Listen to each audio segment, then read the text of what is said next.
Well, hello, my friends. Welcome back to the Whole Heart Journey. My name is Meredith Hudson, and if you are watching me on camera right now, I am literally wearing a jersey. I put this on because I was wearing my workout set, and I'm like, I don't want to wear my workout set during my podcast episode. I just don't. So I asked my husband, I said, hey, one, there's a couple things. I need you to go take a nap because I'm about to film this podcast. That is really the only way to make this work is if he goes and sleeps while I do this, by the way, just so you know. Two, I asked him, I said, hey, what season is it? Like, what sport is happening right now? And he goes, baseball. And he looked at me like I'm a psychopath. I'm like, all right, cool. So this jersey is a baseball jersey. So it's fitting and appropriate to wear right now for this podcast episode. And he goes, yeah, probably. So I don't really know why I'm wearing this. I don't even know what sports team this is. I want to say it's Georgia. What does this say right here? Energy? No, I don't know. Help me. What is this? Okay, if you see this, what team is this? I swear, I'm almost am positive. Wait, no, this is totally Texas Rangers. Wait, please someone tell me. Anyways, y'all will let me know in the comments. But anyways, I really, really like it. It is massive on me. I swear it's a massive one. My husband said, that's mine, isn't it? I said, no, I bought this in this size so I can wear it as a dress. Get the picture. Understand the assignment here, my hubby. But anyways, y'all, this episode, we're going to be kind of covering something that we've never actually done before. It is going to be an open Q&A. I went on my story earlier this morning and asked y'all, like, what are some things that you want to know about either weight loss, women's health, or my personal experience on my weight loss journey. So the whole mission behind this is going to be women's health and women losing weight. Okay. Now, a lot of this advice, of course, can be incredibly helpful for even men. So if I have any men listening to this podcast, please do not feel as if this advice is not going to be, something that you could also listen to. For the most part, women and men can train and eat very similarly, like in a very similar way, but there are some differences. Like intermittent fasting for men can be very, very beneficial, but it can backfire a lot on women. And high intensity training can backfire on women versus for men it can be extremely beneficial for them. So there's a lot that can kind of go with that. But for this episode, we're going to be diving into what y'all are wanting to learn more about, and we can kind of go from there. Sound good? Sounds good. Let's go. Now, the very first question is the tummy really the last spot that loses fat? This is actually super common. I had probably like 10 of y'all asking me about belly fat. And here's the harsh reality. Belly fat. For most of us, we carry our most stubborn weight, like body fat, in our stomach. That is not the case for every woman. I want you to really kind of look at where you carry the most weight, and that most of the time will tell you where your most stubborn body fat will be. When I was almost 260 pounds, guess where I held on most of my weight? My stomach. It was the very first place I would gain, and it was the very last place for me to lose. And that is extremely unfortunate. I actually lost 50 pounds of body fat, you guys, and was still wearing the same size pants that I started my weight loss journey in. Now, I don't want that to be discouraging for y'all when y'all hear that, because it's like, what the heck? How would that even physically be possible? Trust me, it was possible. Not only did I carry majority of my weight in my stomach, just because genetically, one, that is typically, if you look at my family, respectfully, lovingly, like look a picture of my dad. Oh my goodness, I feel so bad for saying that. That is mean. But we all have what we call, he calls it, the McClinton stomach. And it's because we all carry our weight in our dang stomach. Like bad. That's why I got asked if I was pregnant all the time. I literally started getting asked if I was pregnant, believe it or not, when I was in 6th grade. When I was at a mall, this is kind of going all over the place, I'm very sorry, but when I was at a mall with one of my friends and her grandmother in Dallas, by the way, first time in Dallas, spending the weekend with one of my friends and her grandma, who was super cool, by the way, had a hella fashion. I had a lady come up to me, literally grab my stomach and ask me how far along I was. I was in 6th grade. I was a child. I didn't even know what she meant. I was so shook that I had no idea what she meant. And I was scared because she was touching me. I started crying right there on the spot. And my friend's grandmother raged on this lady because it was extremely inappropriate and it was very weird. I still to this day am like, what happened and what was that lady on? Because it's obvious I was a child. I did not look like older than my age. I actually probably looked younger than my age, to be honest. So it was a very weird situation. It was kind of scary. But anyways, we've always carried our weight in our stomach. And you want to know why? It is because we, as a family, as a whole, have a lot of things like insulin resistance and diabetes that run in my family. A huge part of my family, even including my dad, are diabetic. I personally was not diagnosed. I want to be very clear on this. Was probably pre-diabetic. I had all the signs as a coach who works with a ton of people who are diabetic and pre-diabetic. I'm telling you right now, every single sign I had. I do know I was 100% insulin resistant. So, of course, makes sense. So when you are these things, you store most of your weight in your stomach. It also is something that can kind of go hand in hand with our hormones as well. And I have PCOS. So, boom, go straight to that belly fat is something that is the first place you'll gain and will be extremely stubborn to lose, especially when you're battling these things. So it's very common for a lot of us besties. However, like I said, not everyone stores their weight in their stomach. Sometimes people will carry their weight more in their legs, more in their arms, more in their face.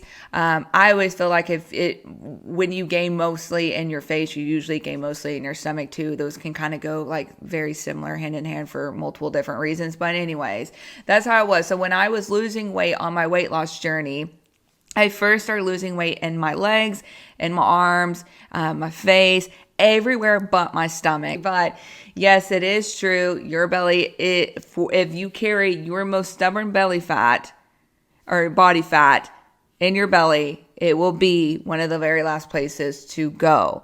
Now, bouncing off of that question, someone asked, what did you feel helped losing belly fat? This is, again, just lowering your body fat percentage. So as you continuously lose weight, you will continue to lean out everywhere. And your body, again, depending on how you carry it, will have its own pattern on the way that it loses weight.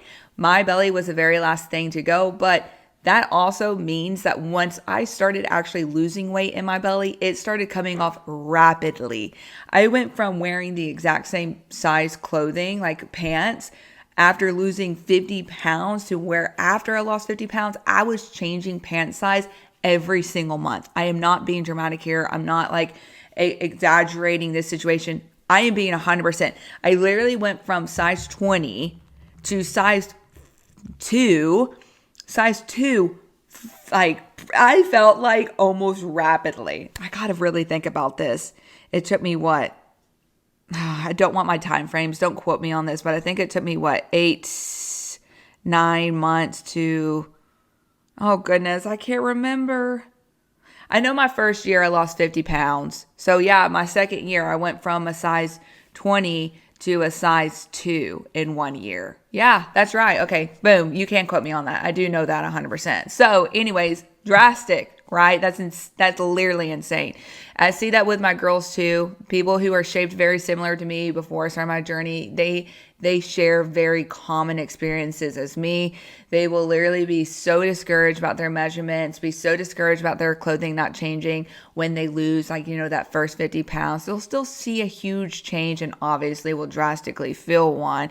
But once they get past that one little like part of their journey and they've lost body fat in a lot of areas, and then it starts actually targeting their stomach and their belly starts like losing actual weight there and it won't start just holding on to it. And again, there's a lot of different factors that play into this too. It's like boom, rapidly. And then they start complaining to me about how they're having to spend so much money on new clothing, which I do get because I was the same way. So it goes from one extreme to another. So what I'm trying to say here is it's like, this is just a season. It will pass. You just have to continue to stay with it and stay consistent and give your body the time to get there. Okay. How often did you take a maintenance break?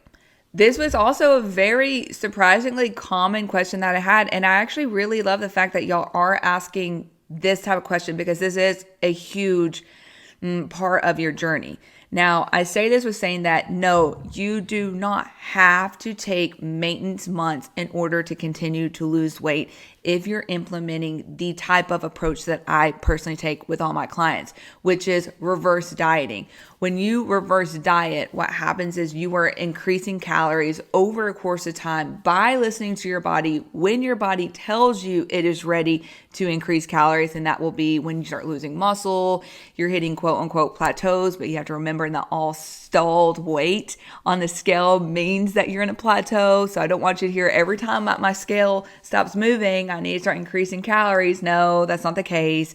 There's a lot of different things that come into play, like you start having disruptions in your sleep. You start getting really bad headaches. You start experiencing extreme hunger. That is your body pretty much telling you, hey girl, hey bestie, we need to increase our calories. Again, a lot of different factors that come here, which is so hard to like break down in this one video, but even hormonally that can happen. So if this happens over a course of time, especially even through your follicular phase, then you know it's time. So of course, this is something that is very individualized with all my clients that I prioritize and pay attention to, and will make sure that if I'm seeing these patterns in their weekly check-ins, I know when a client needs to increase their calories and when we need to start reverse dieting in order for them to continue to see results.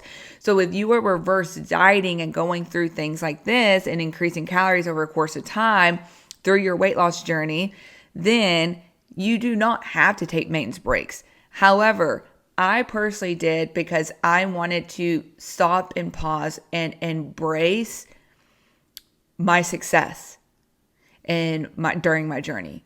And this was extremely healthy for me, to be honest. AKA meaning when summer came around, I wanted to not be so much in a lock-in mindset of trying to lose weight. I actually am thinking about doing a challenge. I don't know how many of y'all would actually enjoy this, but I am wanting to do a challenge that actually represents this. But I wanted to be the healthy girl where I was implementing healthy habits and still showing up for me and pouring into me while also not trying to lose weight. So during summers, I liked to kind of take a step back from being in a losing weight mindset, but I was not in a screw it mindset where I was not working out anymore and I wasn't caring about what I was eating. I just had way more balance during this season that resulted to be me more in a maintenance versus me being in a fat loss phase. Does that make sense? I did the same thing through holidays and so forth. So there were certain seasons where, yes, I was more in a maintenance by choice. And it wasn't necessarily because I was forcing myself to be in those maintenance for a certain goal. It was mainly for me to embrace the season that I'm at and just live my life and not have this mindset of trying to lose weight. Does that make sense? Like, you can and you are allowed, I think you need to probably hear this. You are allowed to be on a weight loss journey and take breaks from trying to lose weight. I try to tell clients that all the time. I'm like, you do realize it's probably better for you, healthier for you even mentally and physically, depending on how much weight you got to lose, to take breaks. That does not mean that you are not doing healthy habits. That does not mean you're no longer working out. That does not mean that you're still not making healthy choices and now all of a sudden you're eating nothing but processed crap. That does not mean that. It means that you are doing things without feeling like you need to track every calorie or be 100% consistent. And it's just you being healthy, but having a lot more balance. It's honestly, to be honest, it's what you do in mains. When you hit your goal, it's literally your life in mains. You really think that I eat whatever I want? Meaning like I'm eating donuts and kolaches and family-sized bags of hot Cheetos and almost a gallon of milk every single day. That is actually what I used to do before I started my weight loss journey, by the way. If you were wondering about that weird combo I just threw out to you, that was literally me. Like on the daily. That was like my eating. And Easy Mac, like the Easy Mac mac and cheese. Oh, dude, I used to slam like 2 or 3 of those a day. Like I would crush up hot Cheetos in it. Bestie, drink me a big old 40-ounce glass of milk with it. Like, oh, that would give me instant diarrhea if I did that now, TBH. But that used to be my jam. Okay, that used to be my jam. No, I ain't doing that. If I was doing that, I would be back at 260 pounds. No. Now, I could have a whole rampage about this. I don't want to eat like that anymore. So it's not me intentionally eating healthier and forcing myself to do these things every single day and I feel tortured for the rest of my life. I think that we need to understand that. I need to make a podcast about that because I think that's what people think it is. But when you eat healthier, that's what you end up craving. So when you get to mains, you crave it just like you might be craving those cookies and the junk food and Taco Bell and everything. Now, you crave healthy food just as much as you crave junk food right now. It's literally you crave what you eat. That is like a real thing. So when you're going through your weight loss journey and you're making healthier changes and you're consistent with that and you essentially lose weight and you get to your goal, you're not forcing yourself to eat healthy. You are legitly wanting to eat healthy. So anyways, when I took maintenance breaks, I didn't want to eat like crap. I just was on in a mindset of trying to lose weight. So yeah, I think that maintenance breaks, I took, if I had to count, 2 years, I had 2 summers, 2 holidays, 4, I maybe took like 5, maybe 6. It's hard to remember 100% to BH maintenance breaks. And then again, some of them were long. I always took a maintenance break around Thanksgiving all the way through, until the first of the year. So that way I was like fully just like living my best life during the holidays. I would take breaks my entire summers. So yeah, that's that. June, July were so fun. Yeah. And you were allowed to do that. Just in case you needed to hear that again. Okay. So yeah, I have girls that I coach that I literally encourage throughout the summer. I'm like, Bessie, let's just live our best life. They're still doing their weekly check-ins. We still have goals. We're still pouring into ourselves. It's just like my girl, Samantha and Elizabeth and Reagan are not in weight loss like phases right now. We're taking like a chill pill. We're just living that healthy girl lifestyle. And that's like personally one of my favorite things to do with my clients. So yeah, if you're a client listening to that and you needed to maybe be reminded of that going into the summer, please know. The Coach Mayor stamps and approves that. Okay. Did you lose any friends, support peeps along the way? Yes. And I talk about this a lot and I'm going to be honest with this. My views on this have matured a lot.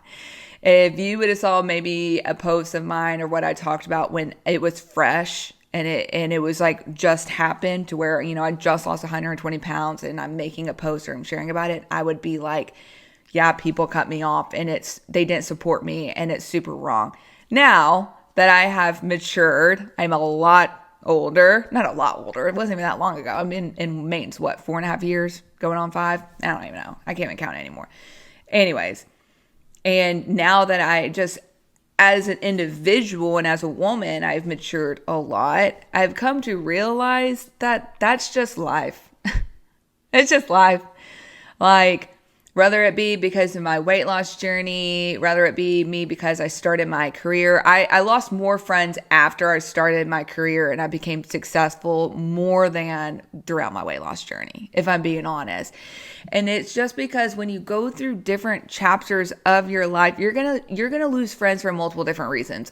One, because they don't have things in common with you anymore. Like my friend group had things in common. Like we used to love to go drinking on Tuesdays and Wednesdays and Thursdays and Fridays and Saturdays. We used to love staying up until 5 o'clock in the morning. We used to love doing these things. And now when I started my weight loss journey and I started making healthier decisions with for myself, they couldn't relate to that anymore. And sometimes it's not just a sense of they don't relate to it and you just no longer have things in common. And so your interests are different. But two, people start feeling a little bit weird inviting you to things and start just assuming that you just don't want to be a part of it. But at the same time, you kind of don't. Do you think I want to go drink margaritas until 2 o'clock in the morning on a Tuesday when I'm on a weight loss journey? No, because it's not going to get me anywhere. It's something that I personally had to shed. So to be honest, losing friends was a massive blessing for me because I would not be here today having this podcast with you talking about a 120-pound weight loss journey that I had in a program that I launched and over 6,000 women that I've coached if I did not shed those friendships. And so it was a massive blessing. And that's not meaning that people were holding me back. It's just a different part of my life. And we all let go of certain pieces of our life at certain times. And so it's no shade to them. I have even tried to rekindle some of my friendships that I have lost, and it's just not the same. It feels awkward and it's uncomfortable. And it's because we're completely different people now. And I've just had to really grow and mature so much in my own life to understand that it's nothing personal. Now, sometimes people will cut you off for no good reason. And I've had that happen and my heart still hurts. And I've had to really work internally and emotionally on this aspect because some people are uncomfortable with your growth and will cut you out for no reason. And that's painful. And that's just, again, another reality of you just got to get over it. And you got to just let it be. Because holding on and resenting people is way more energy than just forgiving them and understanding at the end of the day, it still has nothing to do with you. It doesn't. It has everything to do with them and things that they're battling internally and mentally. And yeah, you can sit there and be like, they're jealous of you. They're jealous of you. But I don't personally like looking at things like that. I don't think it's that simple. Yes, people can be envious, but it's still at the end, it still has nothing to do with you. It's not like you're this complete rock star and you're a perfect person. No, it's because they're struggling with something internally. And maybe they're battling with something that they're insecure about, or maybe they just don't feel like the things that's happening in their life is panning out as easy as it is maybe for you. Because when you grow, people think, oh, that just happened to you, or you got lucky. And that's not the case. We all have different paths and we all have different decisions that we have to make. And it really, honestly, at the day comes down to, did you say yes to a door that opened or did you not? Because I can promise you right now, I said yes to every single door that was open. And it's the only reason why I'm here, bro. There's the only reason why I'm doing this even podcast, bro. TBH. So maybe we can have a podcast about that, episode about that, because I obviously am very passionate about that. How do I see results? I feel like no matter what I do, nothing is working. Okay, and I understand this. People really do tend to feel this way. That's I don't see results unless I restrict anything and everything and go to the extremes. And that honestly, to BH, is just because you're not giving it enough time. This is when we start falling into this. And I'm not saying every case, everyone's different. But, bitch, when we fall into this place of needing instant results, instant, what's it called? Well, when we're shooting for instant results, we want to eat really good for 3 days in a row and see the scale drop by 5 pounds. We're human. I get it. We want to hit it hard for 2 weeks straight and look in the mirror and look completely different. We want to fit into those jeans that have been in our closet that have been really tight on us after following a plan for 3 weeks. Okay. I get that. Trust me. I want you to remember, I had to lose 120 pounds. 120 pounds of body fat. I literally lost 120 pounds of body fat. That's not scale weight. I always have to remind people that that's a completely different journey. If I would have lost muscle on my journey, I would be able to sit there and probably say I'm down, because on average, you lose about 20 to 30% of muscle mass. If you don't do it the way, the certain approach that I like to take, which is reverse dieting and so forth, anyways, in weight training. But on average, you lose about 20 to sometimes 30% of muscle mass when you lose weight, or of your weight loss journey. So 120 pounds. So what is that? 100 pounds is 20% would be 20 pounds. So I lost 120 pounds. So anyways, on average, I would have lost 25 to maybe 30 pounds of muscle mass if I would have lost muscle mass on my weight loss journey. So I would have been able to sit here and say I'm like 140, 150 pounds down. Does that make sense? If I lost muscle mass and the amount of weight that I did. Anyways, I don't even know if that makes any sense. So yeah, I understand, like, when we start something, like, we think it's not working, but I promise you, you have to just continue to trust the process. That is why what you implement and what plan you're on is really important, that you know that you are certain that it is the right plan. And this is no like push or anything, but that was probably one of the most difficult parts about my weight loss journey, was understanding that I was on the right plan. And the only thing that saved me, because I did not have a coach, I did not have anyone telling me, nope, this is the right plan, was getting body scans done. Body scans were the only way I was able to understand that what I was implementing was the right plan, because it confirmed that I was losing body fat, and it confirmed that I was holding on to muscle mass or building muscle mass. So those two things essentially helped me understand that I was on the right plan for my body to see the type of results that I wanted to see. So, but that is why I have a program. Why do I have a program? That's why I have a program, because I wanted to like crawl up in a ball every time I had this thought of, well, am I eating the right calories? Or am I doing the right workouts? Am I doing all this? Like, what am I? I did not want girls to experience what I had to experience on my weight loss journey. That is why I developed a program, and why I have one, and why I coach. And it's because I wanted someone to make sure for certain, 100%, that when they're on their weight loss journey, they knew without a doubt that they were on the right plan. And it takes trust. It takes trust. Like, I literally sometimes have to beg people to trust me. I'm like, dude, I understand you're coming in my program. I understand that you have done other programs and other coaches and other things. I've done you dirty, but I promise you here, that is not the case. I promise you. And it takes a while to build trust, like, which is understandable. But every person that comes into my plan, they know that they're on the right plan. Eventually they do, when they build this trust with me, and that they're on the right plan. All you have to do is follow it. All you have to do is trust what I'm saying and don't give up. And that is why I don't let clients give up. That's why when someone says, hey girl, I'm going to go ahead and cancel, I'm like, absolutely not. No. Because I know that they might struggle with consistency now, or struggle with trust now, or struggle with this and this now. But if they just keep moving forward, they will eventually see it all pay out. And it does not matter how long it takes you to get to that place to do it. But I promise you, when you find the groove of consistency and you overcome, and you just, everything that you're going through, whether it be binge eating or like struggling with support at home or whatever, like, it doesn't, whatever the situation is, once you finally get to a place where you can be consistent and put it 100% into play, you will do the dang thing. You will do it.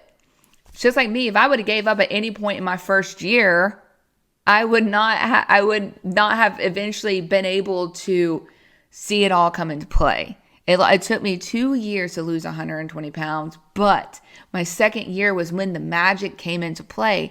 And that is something that's very common for people. And sometimes it takes a little longer than that. And that's okay. That does not make you less than, or your success less than, because it's either one option. You can sit here and spend your entire life continuously struggling and adding on top of your struggles, or you finally address them now, make this time worth something, and then leave all of this that you're struggling with in the past. And that was my mindset. I didn't have this plan B mindset of giving up and this not working out and panning out for me. No, I only had a plan A mindset and one plan, and put it into play. And so, yeah. Now let's do this one. How to not over restrict but still see results. It feels like it's one or the other. And that's not the case. Everyone's obviously different whenever you have things like insulin resistance or you're battling like a hormonal imbalance or you have just like diabetes, like you have some kind of medical condition where yes, what you eat may need to have more of an approach to it. Like me, I don't just eat anything and everything. I have to drastically make sure that what I'm eating doesn't actually create inflammation in my body, because inflammation in my body essentially is what throws my PCOS symptoms into whack. And then my periods become inconsistent, and then everything becomes horrific. I start getting chronically cystic acne, and like there's a lot to it. So inflammation in my body is not just, oh, this cute little, I don't want to be bloated. It's because inflammation in my body wrecks my hormones. And so I have to make sure that I prioritize avoiding things that bring inflammation in my body, which is high sugar intake, high processed food, alcohol. So things like that. There's quote unquote restriction there, but it doesn't really feel that way. It's just prioritizing something and understanding the importance there. However, when I was on my weight loss journey, I actually was taking birth control, which technically masked my PCOS and quote unquote balanced things out. It did not heal hormones, so I don't want you to hear that. It essentially made healing hormones more difficult, because the longer you're on birth control, the more difficult it is once you get off of it to balance things out. But anyways, I did not have my PCOS symptoms out in the open. My body was not in this state. So I was able to eat way differently on my weight loss journey than I do now. And that is true. So I essentially, honestly, just tracked my calories and my macros, but I had more balance. Like I was not tracking my sugar intake, and I honestly wasn't even tracking my fiber intake. I was pretty much just following my calories and macros and so forth. And I will say I did deal with bloating and inflammation in my weight loss journey a lot of times, just because like I probably was not eating the healthiest compared to the way that I eat now. It's not that I eat bad, but there's proof that you can still lose weight even in that situation. But it depends on the person. Like I have clients that can eat very, very balanced, like where it's like you look at their meal plan and you're like, dang, that look good, bestie. And I have seen them lose over 100 pounds doing it. Versus other clients, I have to make sure that we prioritize their sugar intake and incorporating their fiber and really eating more on the whole food side in order for them to truly see weight loss, because if not, their body just will not respond. And this is going to be common for people just like me. If I were to eat the way that I did on my weight loss journey, now of course having PCOS, be aware, and I'm not on any medication to balance out my PCOS or anything like this, all natural that I balanced it out, my body would not respond in the best way. And it would kind of be in this like stubborn state of like, I'm not going to lose any body fat, bestie. I will live in a chronically inflamed state. So what I eat does matter, and what other people eat do matter in their health journey in general, but especially when you're losing weight. But that is not everybody. If you do not have a medical condition, you pretty much can just track your calories and macros and be Gucci and lose weight. That's true. So I've seen it all, to be honest. And that's why everyone's journey and everyone that I coach is very vastly different. And it really comes down also to the stage of life that they're in. So yeah, there is not a cookie cutter like, hey, this is great for one person and like, or for everybody. No, it's like very different per person. And that's just the name of the game. Okay. Back to it. So someone asked, did I do a GLP-1 or have surgery to achieve losing 120 pounds? No. GLP-1s don't even think were a thing when I started my weight loss journey. But no, when I went about my journey, I literally was like, bro, I was fed up with trying anything other than just trying to address like these issues that I've really struggled with. Like I went about my journey not in a state of saying like, I just want to lose weight. I went into it with really just being like, I want to heal my relationship with food. Like I have a serious like problem. Like I'm addicted to food. I'm emotionally tied to it. Like I want to address that. I want to make changes there. And it was like people want to shoot to like, I don't know, be a certain size or something, but it was like kind of like the smaller, not the small things, these are big things, but I wanted to like go to a grocery store and not be embarrassed about the food that I was buying. I wanted to go like drive on the road and not literally see every fast food place and have to pull in. I don't know. I wanted energy. Like I wanted to feel good. And my biggest thing, and I tell clients this all the time, is like I wanted to like just put my head down on the pillow every night and feel proud. And I wanted to wake up every morning and look in the mirror and feel proud. And so in order for me to feel that way, it was me truly like addressing these issues that I've struggled with. Like, why is it that I'm struggling with binge eating and like wanting to overcome that? I wanted to move my body, and I just wanted to, I don't know, implement this in a different way. It wasn't me trying to just lose weight. It was me trying to truly change my life. And that's not saying anyone that implements surgery or GLP-1 is not also in that same mindset. It was just for me, I felt like if I had any other tool that I was implementing, it would not put me in that mindset. Does that make sense?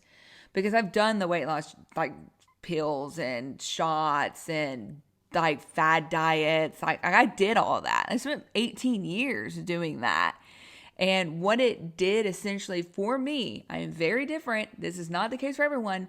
And again, I need y'all to understand that I am not against people doing these things. I have many clients who are on a GLP-1 and many clients who've had the weight loss surgery. So this is no hate. Like I think some people can be like, you lose weight naturally, and so you're against everyone that does anything else. No, I'm not someone that's going to be boasting about the fact that I did it natural. Like I think at the end of the day, I am here for any and all women to make changes in their life because I understand what it feels like to be obese your whole life and how much of a struggle that can be on your day-to-day life and so forth. So anyways, for me, I don't even know where I was at going with that. Sorry, I was like full-blown raging there. Is that for me, I knew that I had to let me be the only tool I implement. That's it. Like I had to be the tool. And that kind of is crazy to say out loud, but that's like true. That's like I needed to be the tool. I needed to be the only thing that I implement into my journey to make this like real for me. If I relied on anything else, I wouldn't have taken it seriously. And I would not have made the changes that I've made. And that's just being 100% real with you, honestly, on that. So yeah, I did it naturally. Do you think creatine makes you boxy or gain weight? No, creatine was literally game changer for me on my weight loss journey. Are you kidding me? It personally is probably one of the best things that you could implement on your journey, but I will say that with also saying that I am currently not taking creatine. Why? Because it can make some people break out. But I did implement creatine when I was on my weight loss journey in year 2, and it changed the freaking game. What is creatine? Like that's what needs to actually be asked. What is creatine? What creatine is something that your body naturally already produces. Okay. Your body already produces creatine. It is your body producing more, or not your body producing more. You're taking creatine to give your body more creatine. Okay. And what is the roles that it has? It has you store, essentially in very simple terms, it helps you store water in your muscles. And the more water that you have in your muscles, the more that you can quickly recover from your workouts.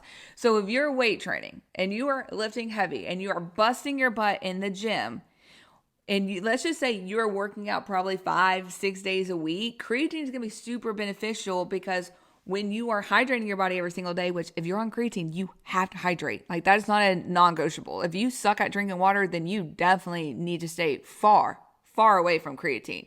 But if you're consistently drinking and hydrating your body, like hydrating your body with water, what happens is when you're hitting these workouts, your body is able to have a quicker recovery turnaround to where your body is able to have this like added hydration in its muscles, recover your muscles. So that is why you get stronger when you take creatine, because it's almost like essentially it's just you recovering from your workouts faster.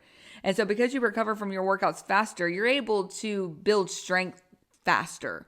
And so for me, bro, when I implemented it, it was night and day in my strength. I went from probably like shoulder pressing at 30-pound dumbbells to shoulder pressing 55-pound dumbbells like that. And it was because of the quick turnaround in my recovery. It's just like it adds better, it just helps you with having better recovery. But at first, when you first start taking creatine, you are going to be bloaty because you're retaining water essentially. And on top of that, you're going to start lifting a lot heavier. And so you're going to have a little bit of like a change in even inflammation. So yeah, like when you first start taking creatine, it's going to make you feel a little bloaty. It's going to make you feel like you're a little bit more like bulky. That's true. It makes you feel that way. But you got to keep trusting the process, because it will drastically help you with bringing your body fat percentage down, helping you build muscle mass as you're losing body fat, and going from there. I want to make something very clear here. The only thing that will make a woman boxy or bulky on her weight loss journey is if you're not losing weight. Like meaning like you're eating in a maintenance or over maintenance. You're eating literally in a surplus. So above maintenance, more calories than your maintenance, and your weight training heavy as heck, and you're getting perfect recovery, and you're doing all these things, then yes, you're going to be building muscle, and you're going to be gaining body fat at the same time. And because of that, you're then going to be in return gaining weight, being bulky, building size. Okay. So yeah, if you're not in a calorie deficit and you're eating too dang much, and you're like lifting like a muscle mommy over there on top of that, then yeah, you're going to be pretty bulky. But it's also impossible for your body to build nonstop muscle. Everyone has a top out, meaning that like I personally, and this is not, I don't know 100%, but personally, I do not think it's possible for me to gain more than 80 pounds naturally of muscle mass. Like right now I have like 75 or something like that pounds of muscle mass on my body, maybe more. I've never had past 78 pounds of muscle. I've never been able to pass that limit.